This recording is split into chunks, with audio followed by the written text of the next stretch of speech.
इस वीडियो में दी हुई जानकारी केवल एजुकेशनल पर्पस के लिए है। हम इस वीडियो में किसी भी दवाई का प्रचार नहीं करते। किसी भी दवाई को इस्तेमाल करने से पहले एक बार डॉक्टर से जरूर सलाह लें। अगर आप इस वीडियो को देखकर किसी दवाई का उपयोग करते हैं और आपको कोई साइड इफेक्ट होता है तो उसमें हमारी कोई जिम्मेदारी नहीं होगी। This video is only and only for educational purpose. Subscribe करें मेडिसिन जानकारी को सबसे पहले मेडिसिन से जुड़ी जानकारी के लिए। हेलो फ्रेंड्स, मेडिसिन जानकारी के चैनल में आपका स्वागत है। हेलो फ्रेंड्स, आज हम रिव्यू करने वाले वेट कफ यानी कि गीली खांसी यानी कि बलगम वाली खांसी के बारे में, यानी कि वेट कफ किन कारणों से होता है, इनके लिए कौन से सिरप्स का इस्तेमाल किया जाता है और इस सिरप्स का डोज और डोसेज कितना होना चाहिए और ये किस प्रकार काम करता है। तो वेट कफ यानी कि गीली खांसी के बारे में संपूर्ण जानकारी के लिए वीडियो के अंत तक बने रहिए। चैनल पे वीडियो पे पहली बार विजिट किए या आप नए हो तो चैनल को सब्सक्राइब कीजिए, बेल आइकन को प्रेस कीजिए ताकि जब भी मैं कोई नया वीडियो अपलोड करूँ सबसे पहले आपके पास एक नोटिफिकेशन पहुंच जाए। शुरू करते हैं। वेट कफ यानी कि जिसको गीली खांसी यानी कि बलगम वाली खांसी या प्रोरेटिक कफ भी कहा जाता है। वेट कफ यानी कि गीली खांसी किन कारणों से होता है आपको, यानी कि कोल्ड या फ्लू के कारण, वायरल इन्फेक्शंस, बैक्टीरिया इन्फेक्शंस या ब्रोंकाइटिस या न्यूमोनिया या सीओपीडी या अस्थमा के कारण आपको वेट कफ यानी कि गीली खांसी हो सकती है।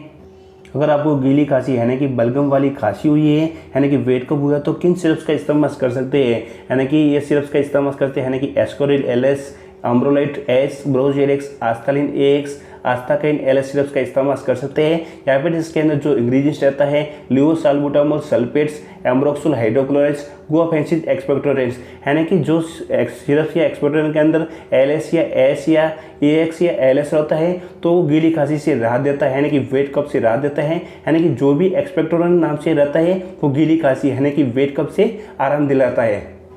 ये एक्सपेक्टोरेंट के अंदर जो इंग्रेडिएंट्स रहते हैं वो किस प्रकार काम करते हैं, यानी कि इसके अंदर इंग्रेडिएंट्स में मेन इंग्रेडिएंट्स रहते हैं लिवोसाल्बुटामोल सल्फेट्स, एम्ब्रोक्सोल हाइड्रोक्लोराइड्स और गुआफेंसिन, जो कि रिलीज करता है कफ व म्यूकोस से।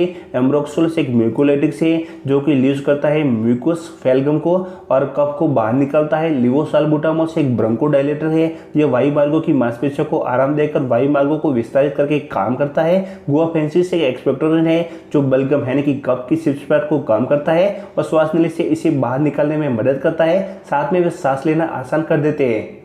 ये एक्सपेक्टोरेंट का डोज और डोसेंस की बात की तो एक्सपेक्टोरेंट का डोज और डोसेंस आपकी एज और वेट के ऊपर डिपेंड करता है कि आपकी एज कितनी और वेट कितना है, और उसका डोज और डोसेंस आफ्टर मिस रहता है, यानी कि एक्सपेक्टोरेंट को खाना खाने के बाद दिया जाता है।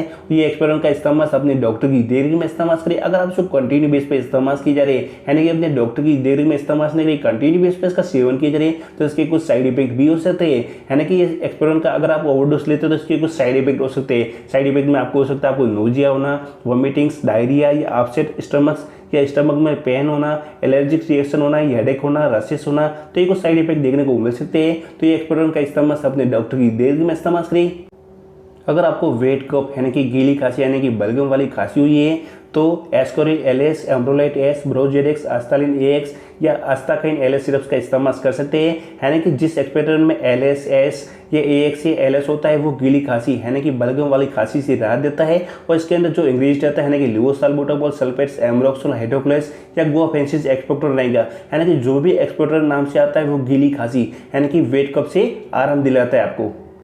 वेट कफ या बलगम वाली खांसी के बारे में कुछ भी डाउट तो अपने कमेंट सेक्शन में बताइए, अदरवाइज डिस्क्रिप्शन में ईमेल दिया है वहां पर बताइए। वेट कफ सिर्फ का वीडियो आपको थोड़ा सा यूजफुल हेल्पफुल लगा तो चैनल को सब्सक्राइब कीजिए, बेल आइकन को प्रेस कीजिए। आज के लिए इतना ही, मिलते हैं नेक्स्ट वीडियो में, तब तक के लिए अपना ख्याल रखिए। Thank you watching for my videos. ये वीडियो केवल एजुकेशन पर्पस और नॉलेज के लिए था। कोई भी वेट कफ सिरप्स या एक्सपेक्टोरेंट का इस्तेमाल करने से पहले एक बार अपने डॉक्टर से जरूर सलाह लें।